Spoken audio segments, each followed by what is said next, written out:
¿Qué tal? ¿Cómo están? Muy buenas noches. Gusto en que nos acompañen aquí a fondo. Hoy vamos a tratar el tema de la inmigración.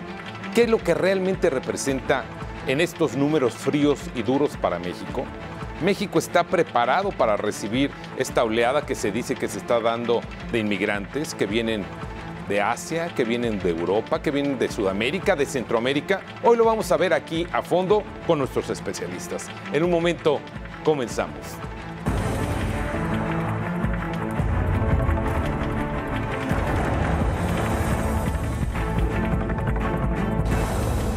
A fondo, con Eduardo Campos.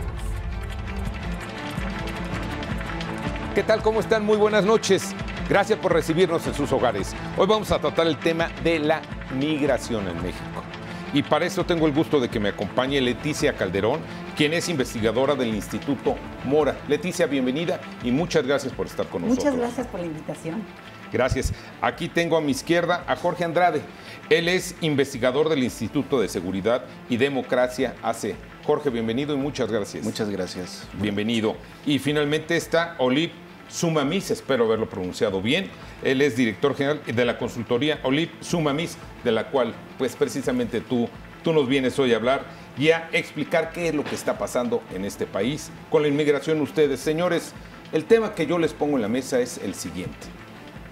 México ha vivido siempre con el mito, con la idea de que la migración, pues aquí está, pero hoy la vemos de una manera impresionante. Los números se han incrementado de manera rotunda. Según datos que nos acaba de dar la semana pasada que estuvo aquí el comisionado de Naciones Unidas por los Refugiados, en los últimos 4 años, 580% ha incrementado el número de inmigrantes aquí en México que han pedido refugio. Jorge, ¿qué nos dices al respecto? Sí, las características a nivel mundial, porque no nada más es de México, precisamente las brechas salariales entre los que tienen y los que no tienen se han ido incrementando. Si a eso sumamos la violencia de los países, pues vemos que los flujos migratorios lo que están buscando es precisamente tener mejores condiciones de vida económicas, tener para salud, para educación, alimentación, pero también escapar de ser violados, de involucrarse en las pandillas, de involucrarse en la delincuencia organizada. Entonces es toda una estructura que se está teniendo, entonces por eso el incremento de los flujos buscando mejores condiciones de vida. Leti, ¿podríamos hablar de que la violencia, la pobreza, la falta de oportunidades de empleo y en algunas ocasiones hasta la opresión son factores fundamentales para la migración, principalmente de Centro y Sudamérica hacia México? No, en cualquier parte del mundo los factores de violencia y la economía precaria son elementos que hacen y provocan la migración internacional, y digamos que es la que llamamos la migración forzada, que es el 98% de la movilidad en este planeta. Pero yo quiero rescatar un punto que me parece muy importante, y es la idea que México se ha construido como uno de sus mitos fundacionales de que es un país que recibe población extranjera, con los brazos abiertos, cuando este es el país, uno de los países de menor presencia de extranjeros viviendo en nuestro país. Este es un país que tiene algunos de los indicadores más altos de emigración, o sea, mexicanos que radican fuera del país, y a su vez es un país de bajísima recepción de extranjeros. Y parte de este mito, ahora que tú decías de lo que comentaban en otra ocasión respecto a las solicitudes de refugio, es que ahí hay una mentirilla, y es el hecho de que si 500% más de aumento de solicitantes de refugio, no quiere decir que la ley mexicana, que es muy, muy dura, acepte esas solicitudes. Primero es eso. Y luego la otra es que cuando hablamos de aumento de 500% es porque es tan bajo la solicitud de refugio en nuestro país que cuando tú ves las cifras que se aumentó de 2,000 a 8,000 el número de solicitantes de refugio, bueno, estamos hablando de un país de 130 millones de habitantes. Eso es, para cualquier estándar en cualquier otra parte, incluso América Latina, bajísimo. Entonces, yo quisiera proponer una forma diferente de empezar a pensar el país, diciendo qué poca presencia de extranjeros tenemos y cómo tenemos que ir abriéndonos y educándonos a lo que sí va a ser el futuro del siglo XXI, que sí es el de empezar a aprender a vivir juntos. Olip, tenemos que empezar o ya estamos viviendo con otras nacionalidades aquí en México? Pues ya hay bastantes extranjeros que viven en México, que trabajan en México.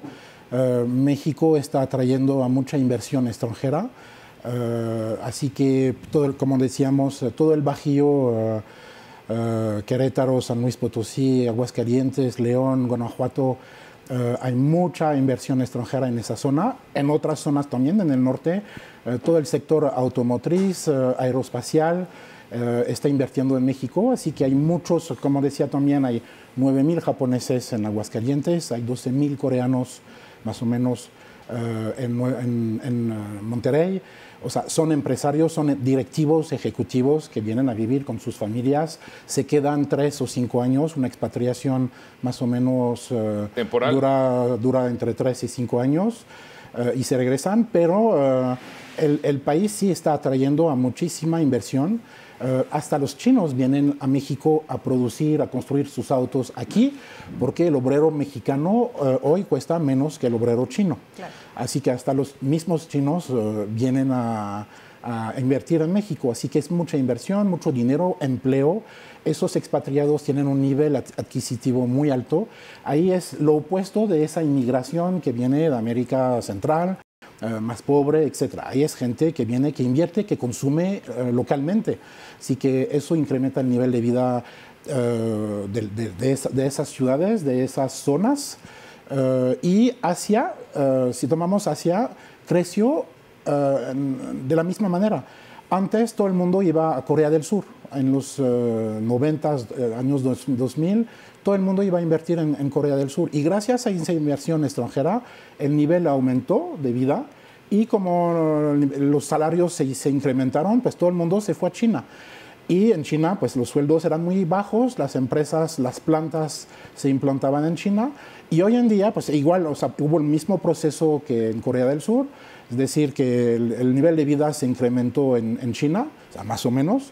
Y ahora, pues como los sueldos son demasiado altos para esas empresas, pues se vienen a México, porque el nivel de vida es más bajo. Pero me imagino que en los años que vienen, pues gracias a esa inversión extranjera, los niveles en provincia y en la Ciudad de México, los niveles de vida se van a incrementar también y se desarrollarán esas ciudades, se van a modernizar. Eran ciudades muy mexicanas, muy encerradas, muy conservadoras, tradicionales, religiosas, y con esos extranjeros que llegan van a tener que abrirse y modernizarse, ¿no? Al nivel social, hablo. Déjame preguntarte, porque entonces la migración en México, la inmigración, tiene distintos rostros. Bueno, primero que nada es que la migración es un reflejo de las sociedades. Y en ese sentido tú tienes, bueno, obviamente diferentes niveles socioeconómicos y experiencias. Y aquí lo que comentas también tiene que ver con orígenes nacionales. Y ojo, también de una estancia que está acotada a un empleo y a una temporalidad en el país. Entonces nosotros no incorporamos eso como una migración que se quede en el país. Seguramente algunos se irán quedando, sí. El que se acaba quedando con alguna mexicana o mexicano, o sea, puede ser, eso es parte de la experiencia de todo proceso migratorio, pero lo que nosotros tenemos como el gran flujo migratorio realmente es muy acotado y repito, hay que verlo en la dimensión de país que somos. Y lo que más bien llamo la atención es a decir, lo que tenemos que hacer es cambiar esa narrativa. Ciertamente, los rostros de estas diferencias de inmigración es también las historias nacionales de las que provienen. Por ejemplo, hoy tenemos una presencia más notoria, pero tampoco tan relevante en términos de números, no lo son, pero más notoria, por ejemplo, de Centroamérica. Decía yo, son solicitantes de refugio, pero la ley mexicana los excluye de manera muy fuerte, o sea, pone unos filtros y unas trabas tremendas. Pero lo que tenemos es que con ese aumento, pues obviamente hay mayor presencia, hay mayor intercambio, un nuevo flujo producto de la crisis venezolana en el mundo entero, digamos, se está viendo sobre todo en la región, que empieza a llegar en números también importantes al país, pero nada que ver, por ejemplo, con los 80,000 solicitantes de asilo en Brasil desde Venezuela. En México no tenemos más de 2,000 o 3,000 personas que están en esta situación en este momento. Pueden estar otros sin esa solicitud de visado, pero a lo que voy es, México tiene que empezar a ver con mucha más claridad la necesidad de incorporar a su imaginario la diversidad, que no tenemos experiencia en eso. Y nada más decirte otra cosa, hay grupos que a México ni siquiera han llegado. En países de Sudamérica, como Uruguay, como Argentina, como Chile, como Brasil, ha llegado una oleada importante de sirios. En la mayor crisis de nuestro tiempo, la mayor crisis humanitaria de nuestro tiempo, a México han llegado 10 sirios.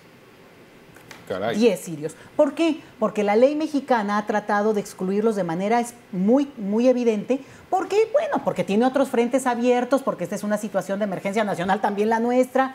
Pero no quiere decir que México sea compatible en términos de su discurso humanitario con lo que realmente hace a la hora de ejecutar, por ejemplo, abrir los brazos al mundo. Bueno, pues ciertamente no, ¿eh? México tiene, y estamos además en una transición a cerrar aún más la ley de migración que cierra las posibilidades de que gente con cierto perfil no entre al país. Jorge, pero hay historias tradicionales y que están en cualquier libro que tú te dediques a hojear referente al tema de migración. La gran aceptación que tuvieron los inmigrantes españoles aquí en México, los chilenos con lo del Salvador Allende. Vamos, ¿qué es lo que está pasando? ¿Dónde está esto? ¿Son más mitos que realidades? Creo que ahí tenemos que diferenciar. A ver. En efecto, no son estos grandes grupos que se han asentado como en otros países, pero sí tenemos una tradición de españoles, que es la oleada más fuerte, chinos franquismo en Sinaloa, sí, bueno, ¿no? Arrasados. Franceses, alemanes en Chiapas, tenemos una comunidad Nikkei en la Ciudad de México muy importante, tenemos de Medio Oriente en Mérida, en esa zona que podemos probar un kiwi con chile habanero bastante bueno, o sea, tenemos presencia, ¿no? Sin embargo, también las características de estas migraciones son distintas, o de estos flujos son distintos a las migraciones centroamericanas. Y ahí quería apuntar algo. Si bien es cierto, hay una fuerte inversión por parte de estos empresarios que vienen de China o de otras partes del país, también hay una fuerte inversión velada de los migrantes que pasan por México. El dinero que están recibiendo ellos diariamente para sostener su viaje a la frontera con Estados Unidos, van derramando localmente todo eso y potencializa a los mercados locales. Veamos en Ixtepec. En Ixtepec, antes de 2014, el primer contacto era con el mercado sobre ruedas que había cerca del albergue de Hermanos en el Camino. Un motor para la economía de ahí. De repente, incrementa el flujo. Tenemos un mercado de cemento que lo remodelaron, ha bajado la migración y tenemos un elefante blanco.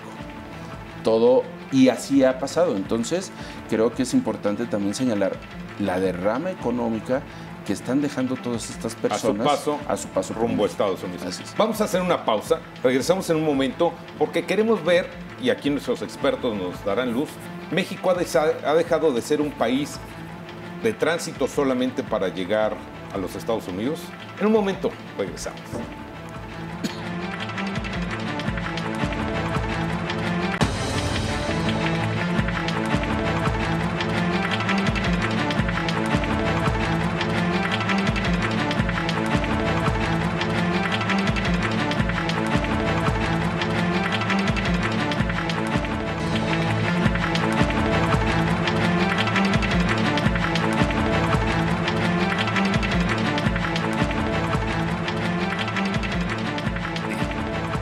¿México ya dejó de ser un país de paso rumbo a Estados Unidos solamente? México es todas las opciones de migración que hay. Emigración, inmigración, tránsito, retorno migratorio y, por supuesto, un país de acogida. Y yo quiero señalar una cosa que es muy importante, que quede muy clara desde mi perspectiva. México tiene los mexicanos tenemos una parte de hospitalidad natural que creo que es parte de lo que debemos rescatar y con tener los como mayor abiertos. Sí, pero hemos vivido, Eduardo, también con ese mito fundacional de los españoles, los chilenos. Claro que hubo momentos heroicos, momentos realmente que tenemos que rescatar en nuestra historia nacional. El problema es que eso ocurrió hace 70 años, hace 40 años, y lo que hoy tenemos es muy distinta a la experiencia que se tuvo entonces. Al contrario, lo que yo diría es llamar a esas gestas nacionales y recuperar ese, digamos, orgullo de país que recibe. Hoy lo que tenemos, y lo acoto, porque habría que excluir, los historiadores ya también nos han dado pistas de cómo fue excluyente y cerrado y bla, bla, bla, pero ahí lo dejo. Ahora, rescatando esa parte y ese sello de orgullo nacional que es la hospitalidad, lo que hoy tenemos es que México tiene leyes muy selectivas y muy duras con los extranjeros, dependiendo su origen nacional y su condición socioeconómica. Mucho de lo que nosotros exigimos y pedimos que pudiera cambiar y tener, digamos, en consideración Estados Unidos con los mexicanos, acá no se hace. Y eso seguramente lo han oído todos repetir desde hace mucho tiempo, ¿no? Pero también a nivel legal. Y no solamente en este punto, digamos, personal, que puede haber alguien que le guste o no la diversidad. Es como el marco jurídico de nuestro país excluye, y te la pongo nada más para que veas. En este país, incluso una persona naturalizada, que se volvió ciudadano de México, sigue siendo un ciudadano de segunda. Nuestras leyes siguen siendo muy excluyentes y personas que radican en el país, que tienen años viviendo aquí, siguen teniendo temor del famoso artículo 33, que es un artículo que excluye en términos de participación política. Entonces, o sea, a lo mejor a la ley se le da vuelta o lo que tú quieras, pero lo que tenemos es que son leyes del siglo XIX.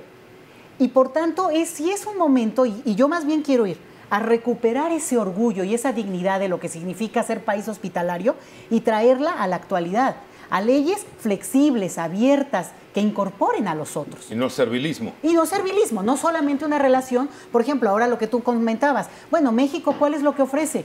Pues salarios bajísimos. Bueno, ponle que eso eso tiene que cambiar, pero la otra, no puede ser eso lo que atraiga solamente al gran capital, que también lo atraiga, la seguridad, por ejemplo, en sus inversiones y todo, otros elementos, ¿no? Olip, déjame preguntarte, ¿qué tan fácil es para un inmigrante, para un extranjero que viene aquí a laborar por unos años, realmente venir, trasladarse a México, tener todas las facilidades legales para poderlo hacer esto, incluyendo sus papeles, sus documentos? Bueno, la ventaja de esos expatriados, son directivos, ejecutivos, es que trabajan en multinacionales, que tiene un área legal y es la empresa que hace todo el trámite. Así que tienen un contrato, llegan con un contrato laboral y obtienen sus documentos, o sea, fácilmente, por la vía normal y con los tiempos de migración, pero los obtienen fácilmente. Para ellos es muy fácil, o sea, esa parte es muy fácil, y es un mercado mexicano muy atractivo porque aún hay nichos que desarrollar. O sea, en Europa, en Estados Unidos, yo diría que ya están al tope de... No hay mucho margen de desarrollo. Aquí aún sí es un país emergente y que forzosamente, como Brasil y China y muchos otros, pues atrae porque hay margen de desarrollo mucho más amplios que los países como tipo los países europeos o Estados Unidos. Y además es un mercado muy grande y cercano a Estados Unidos, eso lo vuelve aún más atractivo. Así que, y para esos expatriados, pues tienen un nivel de vida altísimo. Claro. Viven en las mejores colonias de México, en Las Lomas, en Polanco, etcétera. Y pues tienen un mejor nivel de vida que en sus propios países. O sea, yo soy parisino. Un depa grande en París. Frente a la Torre Eiffel. No, ahí es carísimo, ¿no? Pero la superficie es, si tienes un depa de 80 metros cuadrados, ya es enorme. Pues aquí ellos viven en casas en Las Lomas cuando son directivos de 500 metros cuadrados, o sea, que con chofer, con todo el personal, así que tienen un nivel de vida impresionante y les conviene, o sea, están a gusto. Y además México es un país tan increíble en términos de diversidad, de gastronómica, de paisajes, o sea, viajan, o sea, es... cuando vienes como dicen aquí, de los países del primer mundo y que vienes a trabajar en un país en esas condiciones de un país emergente, pues ganas. Diferente Jorge, a la gente que que aborda la bestia en Tenosique, ¿verdad? Totalmente. Por ejemplo, en Tabasco. Sí, totalmente. O sea, tenemos... Otra cara de la migración. Una cara distinta. Son poblaciones en las... pues que tienen problemas estructurales, ¿no? Sus países, grandes problemas estructurales, y que vienen a un país con grandes problemas estructurales también, ¿no? Tenemos esta situación en las cuales, comentaba Leti un poco, somos... ¿cuál es uno de los mitos que tenemos como sociedad, que somos un país de acogida? Tal, pues no lo sé, pero por lo menos si revisamos las casas donde está la ruta, que hoy cada vez se suben menos al tren, pero donde está la ruta son zonas totalmente pauperizadas, no tienen servicios, la cuestión salarial es muy baja, sufren lo mismo que las mismas personas que están llegando. Claro, hay una casa en donde les ofrecen comida, agua, ropa. Lo ve la población y dice, oye, históricamente mi abuelo ha estado luchando porque haya una patrulla, porque haya alumbrado público, porque haya tal, porque a ellos se los dan y no a nosotros. Ajá. Sin saber que todo es un esfuerzo de organizaciones, de sociedad civil, de varios actores, pero eso implica también una estigmatización hacia el otro. Entonces hay un rechazo, porque él sí y yo no, si yo soy mexicano. Correcto. Entonces entramos con matices que nos llevan a decir, pues no, pues el que roba es el migrante. Ah, es el que trae la mochila, es el que viene sucio, el que viene mugroso, el que habla distinto, ¿no? Porque además vivimos en un país altamente racista. O sea, estas migraciones en las cuales nos gusta el ojo claro, el cabello rubio, pues dices, difícilmente me veo hacia una persona más oscura. El indio le llama indio aquí a México, ¿no? Y de manera despectiva. Entonces, son cuestiones profundas de nuestra sociedad que, por el contexto en el que vivimos de lo políticamente correcto, se dice poco. Okay. Nada más se dice en círculos cerrados, pero tenemos que señalarlo. México es un país altamente racista. ¿Coincides, No, Leti? coincido plenamente, y además con el tema de la migración se espejea muy bien, porque como tú dices, independientemente de la condición socioeconómica que tiene que ver con lo multinacional ahora bueno, pero claramente la inserción que tiene un extranjero en el país se va a definir por su condición socioeconómica, esta capacidad que pueda tener de desarrollarse, y la otra es por su origen nacional, porque aún con ciertos recursos tu origen nacional puede pesar. Y creo que esa es una de las cosas que valdría la pena empezar a abrir y discutir, como tú dices, sin que sea una cuestión políticamente correcta o incorrecta, sino decirla con sus letras. Y a esto le sumo, me parece que entra, porque tú decías ahora, Jorge, no, y porque son extranjeros, porque el que es de otra parte. Con el retorno migratorio que hemos vivido los últimos 10 años de una manera sostenida, siempre ha habido retorno migratorio, pero no en las condiciones que lo hemos visto. Los mexicanos que están regresando al país enfrentan condiciones, además de traumáticas, porque no querían regresar al país, porque no era su trayectoria, su elección de trayectoria de vida, por lo que sea, se enfrentan a la parte medular de nuestra sociedad, que tiene que ver con el racismo. Y entonces, de repente, no solamente los atacan porque se fueron, ¿no? Por pochos, porque ya dejaron su origen, sino porque además están regresando y no hablan español como nosotros. Correctamente. Bueno, pues no sé si sea lo correctamente, pero ¿me entiendes? Pero este juego, es más, te la pongo así, algo que nos muestra este ejemplo es que los candidatos a la presidencia hoy en México juegan con la idea de superioridad cuando dicen yo sí hablo inglés. O sea, ¿cómo? Pero es este juego que nuestra sociedad reivindica y aplaude mucho, de decir, el extranjero, pero el deseable, seguro habla otro idioma y además tiene ciertas características. El que no lo es, o en este caso el retornado, ¿por qué habla español? ¿Por qué habla mal español? ¿Y por qué se habla bien inglés? Bueno, premias a unos y castigas a otros, pero ese yo creo que es algo muy complejo, es sutil, pero es un mensaje muy profundo de decir, un mexicano que habla bien inglés o es económicamente más con recursos, sí, claro. Y ese es el mensaje que nos quieren mandar, por ejemplo, en este caso de las campañas, o es un donadie que no habla ni siquiera bien inglés, ¿no? Es un poco el mensaje, o qué raro que hable bien inglés, ¿se estará negando sus raíces?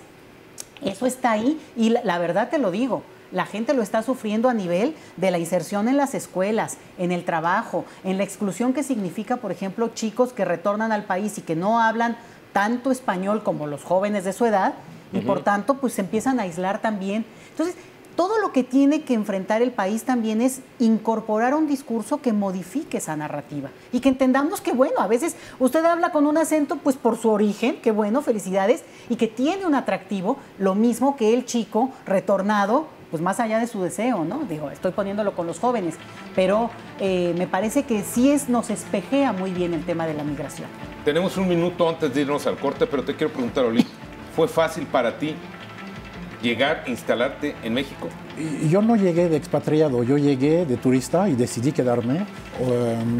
Y pues tenía mis contactos, trabajé en Televisa y al final sí fue fácil. Pero eso del racismo, yo viví una experiencia de alguien en una empresa que hablaba muy mal de los indígenas. Yo le dije, pero a ver, o sea, mira mi piel, o sea, yo estoy lejos de los vikingos, ¿no? Y me dijo, sí, pero tú eres francés. O sea, puedo ser negro o de origen, que tengo orígenes africanas, pero como soy francés, ahí está bien. Ya se nivela. Así que sí se nivela. Así que sí hay un racismo muy fuerte, pero hacia sí, los indígenas, etc. Y eso qué lástima, porque hablamos de los mismos, o sea, son mexicanos. ¿No? O sea, en muchos países hay racismo hacia gente de afuera, ¿no? Aquí el racismo es hacia gente de adentro. Y eso, bueno, o sea, habrá que un día ponerlo sobre la mesa y... O sea, yo creo que no le dieron la vuelta a la hoja aún en México a la conquista. Y aún la conquista es una herida abierta que duele en el inconsciente colectivo, claro, y que impide al país de ir adelante. O sea, es un país que se desarrolla muy lentamente porque está preso de ese pasado que carga de perdimos. Y bueno, o sea, hay mucho que valorar, pero no estar enfocado en perdimos, ¿no? Vamos a hacer una pausa y regresamos con usted en un instante.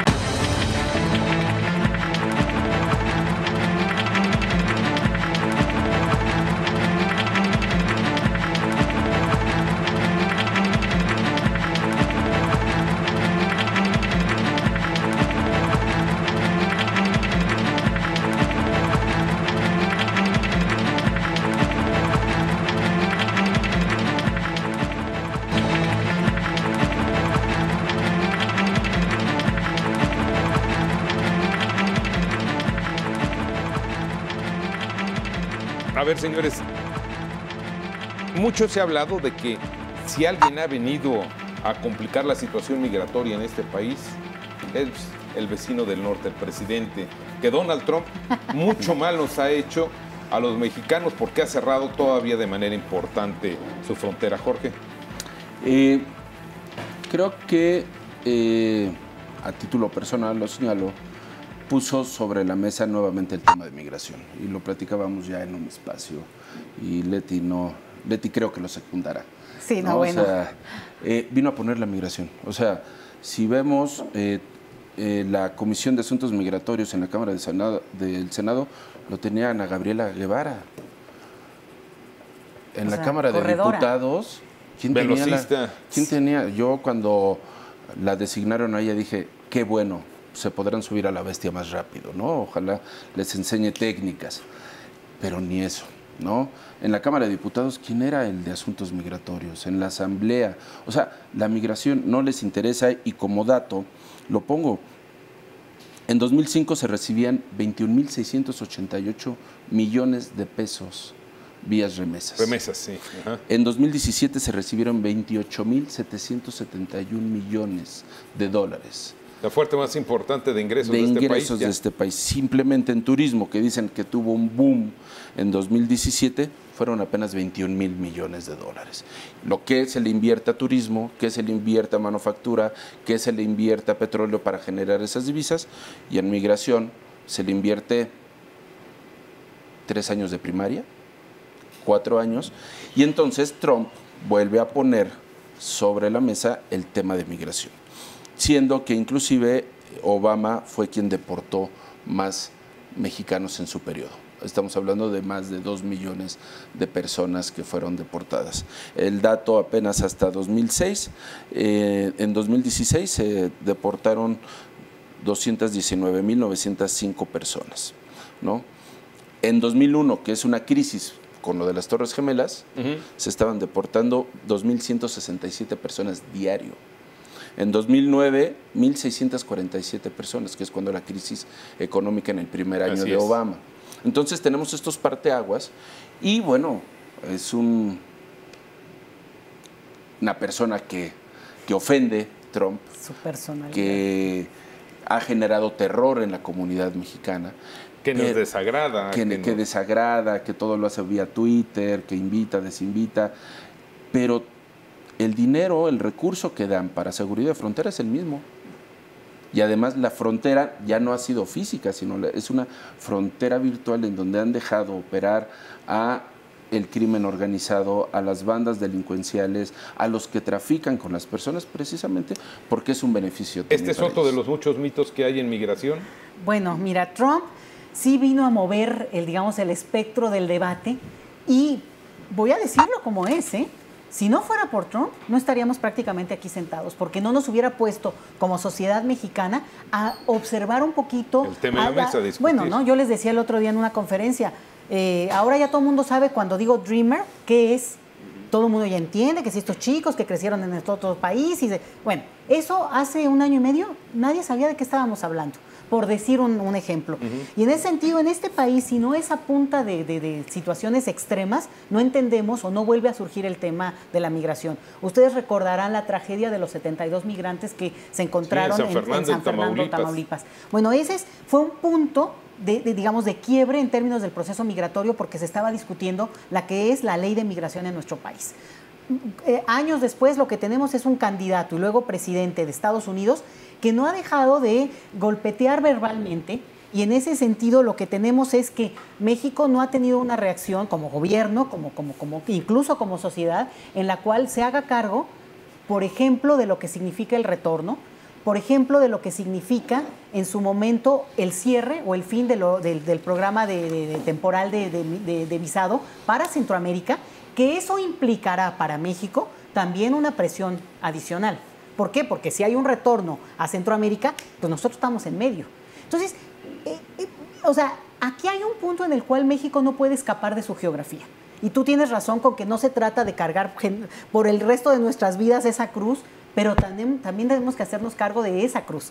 En el sentido de que todos los pueblos tenemos, nuestro origen nos marca, y aquí la relación con Estados Unidos, pues definitivamente define, y como nunca ahora con Trump, lo que México podría hacer desde mi punto de vista es exactamente lo contrario a lo que este señor trata de sugerir. Por ejemplo, México seguir siendo la frontera, el trabajo que hace de frontera para Estados Unidos. México detiene mucho más personas de Centroamérica que realmente lo que llega a Estados Unidos y lo que llega a cruzar. México es esa frontera y para todos eso es muy claro. No lo ha sido de ahora, tenemos 10 años por lo menos con esta experiencia. Entonces, yo creo que también habría que hacer una crítica muy fuerte a la postura que México, el gobierno mexicano ha tenido, no de ahora solo, sino ya de un largo tiempo, en tema migratorio. ¿México sigue siendo atractivo o se ha vuelto más atractivo ahora para los inversionistas del extranjero que quieren venir aquí? Sí, México... Yo creo que es el Mexican Moment, es el momento de México en términos de atractividad del capital extranjero para invertir en el país, con los problemas que hay de violencia y esos temas que preocupan muchísimo.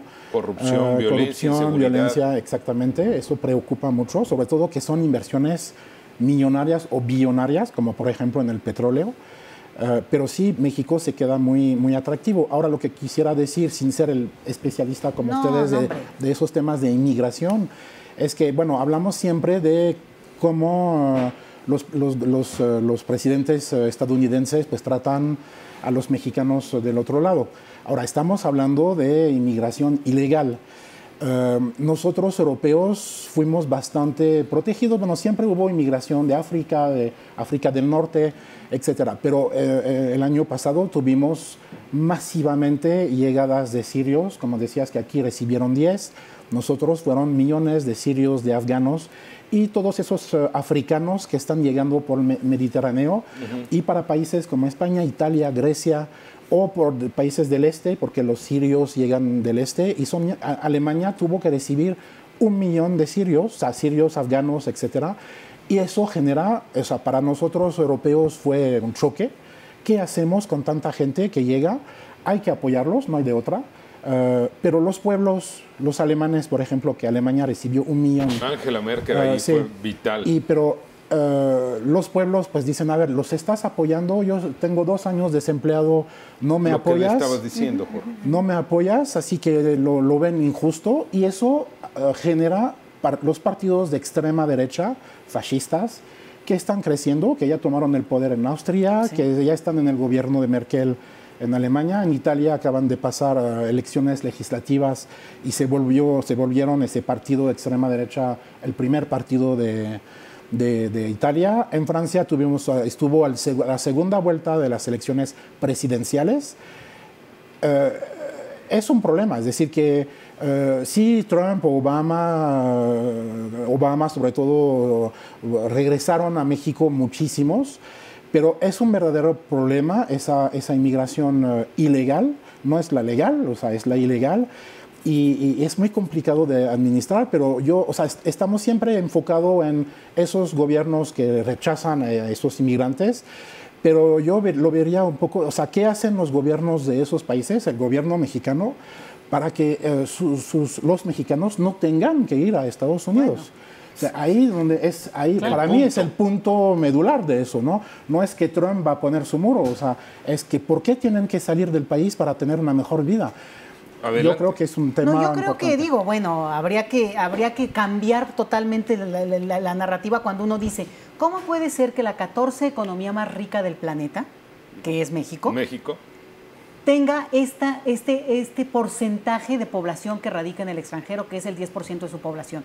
Y además en un momento en el que tenemos un bono demográfico que estamos perdiendo por culpa de la migración. O sea, en vez de verlo que nos preocupara a largo plazo, como sí suelen hacer los europeos, México deja ir a sus mejores, por lo menos ese sector. Entre fugas de cerebros. Exactamente. Bueno, tienes 1 millón de mexicanos con niveles de escolaridad por encima de la licenciatura. Eso es una pérdida. Es increíble que lo permitamos. Bueno, pero creo que aquí entra el punto donde hay consecuencias. Creo que es la primera vez en términos de globalización que podemos ver que lo que ocurre en un lugar tiene consecuencias para otro lado del planeta, porque no hay forma de escapar a eso. Me refiero a que de repente las oleadas de millones de personas que llegan huyendo, pues vienen huyendo de lo que cualquiera de nosotros huiría.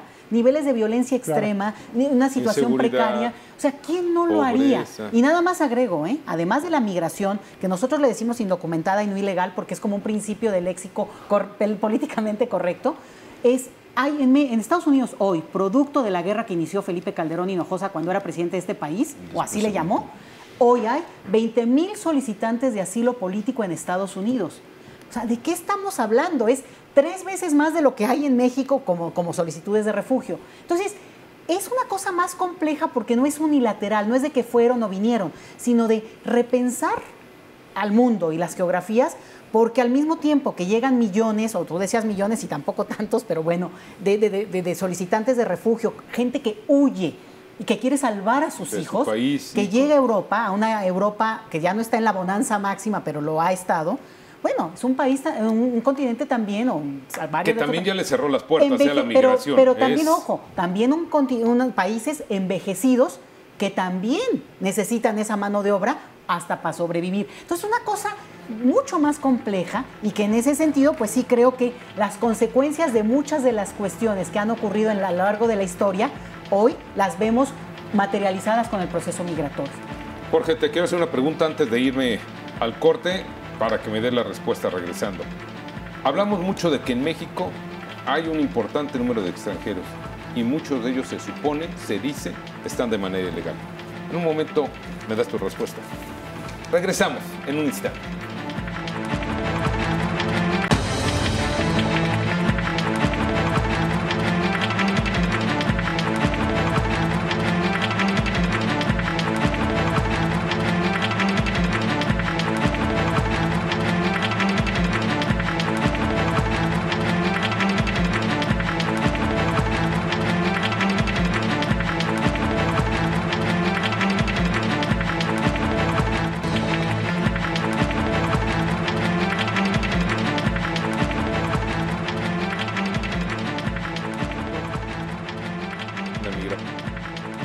Jorge, ¿hay ilegales en México?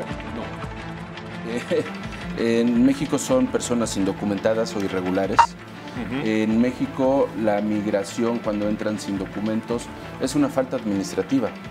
¿Correcto?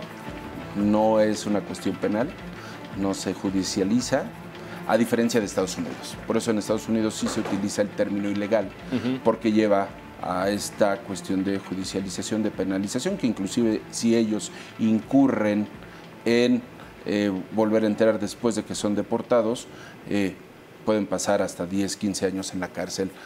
Por ese tipo. Y aquí no, aquí es una cuestión administrativa, que muy bien pudieran pagar una multa y salir de las estaciones migratorias, que es algo que también está presente. Entonces, es una migración irregular, indocumentada, en donde no tenemos que olvidar que también, un poco con lo que decía Leti, la migración es una cuestión económica, de donde le veamos. ¿Por qué? Porque si no hay fuentes de empleo, hay una industria de la violencia, hay los jóvenes se van a unir a ella porque no tienen fuentes de empleo, no hay educación. Entonces estamos hablando de una cuestión económica. Que dicen, no, es que ahora el cambio climático ha llevado a que, sí, se destruyeron los plantíos, hubo inundaciones, hubo sequías. Económica nuevamente. Entonces, eso implica que precisamente estemos también en una desventaja en relación a la posición que ha jugado Trump, porque inclusive el gobernador de California salió y dijo, es una ciudad santuario y somos la primera economía de Estados Unidos. Y la mano de obra, la mayoría es mexicana y es irregular, ¿no? Entonces, es algo también en lo que estamos, y aquí me gustaría poner un punto también de la responsabilidad que sí tienen los países, como bien lo señala Oliver. Hay una responsabilidad, porque decimos, Trump, bueno, que no, nuestro legado como país también ha sido el respeto al derecho ajeno, a que otros países decidan. Si nosotros no generamos las condiciones para que esas personas se queden en sus países, ¿por qué tenemos que estar criticando lo que sucede en otro también? ¿No? Siempre se ha dicho, el derecho a migrar, no, tiene que haber un derecho a no migrar, porque los países de origen, llámese Guatemala, Salvador, Honduras, México, deberían de generar las condiciones socioeconómicas para que esas personas tengan acceso a salud, a educación, alimento, que no tengan que arriesgar sus vidas que no se tengan que mover de su país de origen. Y que solo por opción, ¿no? Sí, y que si se quieren mover es porque, bueno, hay una mejor opción, pero no tienen que arriesgarse a subirse a un tren, a que les corten la cabeza, a que sean secuestrados y los rescates van los rescates de los $2,000 a los $7,000, ¿no? En donde las desapariciones son fuertísimas, vuelvo a la derrama económica, porque se derrama muy fuerte el dinero, no nada más al crimen organizado, no nada más a la tienda, al señor del café de internet, no nada más a la señora que les permite bañarse, el policía estatal, el municipal, el federal, el de migración, todos les cobran cuotas a través de la extorsión. Y desafortunadamente ahora tenemos datos que hasta el mismo ejército en la zona sur, principalmente en Chiapas, les está quitando su dinero. Entonces, tenemos una situación bastante complicada, y con los migrantes mexicanos, pues esto de somos México, pues quién sabe qué quiera decir, porque este programa que lo dejan en migración, pues no atiende a los mexicanos. Hemos trabajado muy de cerca con Iniciativa Quino para la frontera, que está en Nogales, Sonora, e inclusive los datos que ellos presentan son aterradores, porque precisamente los mexicanos, ellos atienden al 63%, a la población que atienden es el 93% son mexicanos, y yo no utilizo las palabras retornados, deportados, porque no quieren regresar. Los mexicanos no quieren regresar, son personas que se fueron desde los 5 años, que están hechos a la vida estadounidense. ¿A qué regresan a México? ¿A Chiapas? ¿A Guerrero? ¿A Oaxaca? En donde no hay condiciones. A mal hablar, como decía Leti, con un español no tan fluido. Sí, pero eso lo aprendes, ¿no? El problema ahí es la violencia, ¿no? La violencia, pero además también, seamos sinceros en el sentido de esta tradición, que creo que es otro parte de los mitos, la tradición de ser mexicano. Entonces conocen a sus pueblos a través de fotografías, de lo que contó el papá, lo contó la abuela, y son mexicanos en Estados Unidos. Cuando vienen a México, son estadounidenses. Eso. Tenemos 2 minutos para poder concluir. Te pido de favor, Olip, que nos puedas dar una conclusión del tema que estamos manejando, la inmigración en México. ¿Es un país México atractivo? ¿Es un país importante? Es un país de extremos. Y para nosotros europeos, y ahí otra vez voy a hablar de esos expatriados, o sea, es un país donde muchísimos se enamoran por la calidez humana, por el país en sí, que es increíble, la gastronomía, etc. Pero esas personas tan cálidas que te reciben como extranjero tan bien, también del día al otro se pueden transformar en monstruos que te cortan en pedacitos. Es decir, que es la historia de Dr. Jekyll. El mexicano es un poco Dr. Jekyll y Mr. Hyde. Es decir, que tiene los dos a la vez, ¿no? Hay un monstruo adentro y que cuando sale por las noches se vuelve violento, porque hay un nivel de violencia. Las matanzas no es una bala en la cabeza, o sea, siempre es horrible, estamos en la barbarie. Para nosotros europeos a veces nos lleva a los nazis que hacían horrores así. Y es atractivo, pero a la vez asusta. Yo, mis clientes expatriados, las primeras preguntas es, ¿podemos salir de noche? Oye, ¿dónde podemos ir o no? La imagen de México afuera no es muy buena, porque se habla siempre, la prensa habla siempre más de los problemas y de las fosas comunes que lo bonito, ¿no? Concluimos, Jorge. Hay una responsabilidad de parte de los gobiernos de origen, de que debe de generar las condiciones estructurales para que su población se pueda quedar. México tiene una gran responsabilidad en cuestiones de parar la violencia, de atacar a los grupos delincuenciales, en el sentido de que ya no sea el migrante visto solamente con el signo de dólares en la frente, y que bueno, y que debe de generar las condiciones para ellos y para los mexicanos que están siendo retornados, porque son los que han sido el motor económico en las economías locales. Leti, por favor. No hacer lo que Trump ha hecho. Dejar de criminalizar a los extranjeros por su condición de origen. Si hay un criminal que roba casas y que es de alguna nacionalidad, evitar ponerle la etiqueta de nacionalidad, porque es exactamente lo mismo. Es criminal. Entonces, mi consejo, mi mensaje sería, no hagamos lo mismo que Trump. Evitemos lo más posible ser como ese señor, porque creo que a todos nos desagrada, y en ese sentido, bueno, pues ponernos a la altura y separarnos. No repetir lo que está haciendo Trump, porque México lo hace muy bien, ¿eh? Gracias. Le agradezco mucho a nuestros participantes. Jorge Andrade, investigador del Instituto de Seguridad y Democracia, AC. También mucho le agradezco a Olip Suma-Mis. Es otro hombre que nos vino a aportar mucho a esta mesa. Y Leticia Calderón, gracias, investigadora del Instituto Mora. Pero sobre todo a usted por habernos permitido entrar a su hogar. Esto es A Fondo.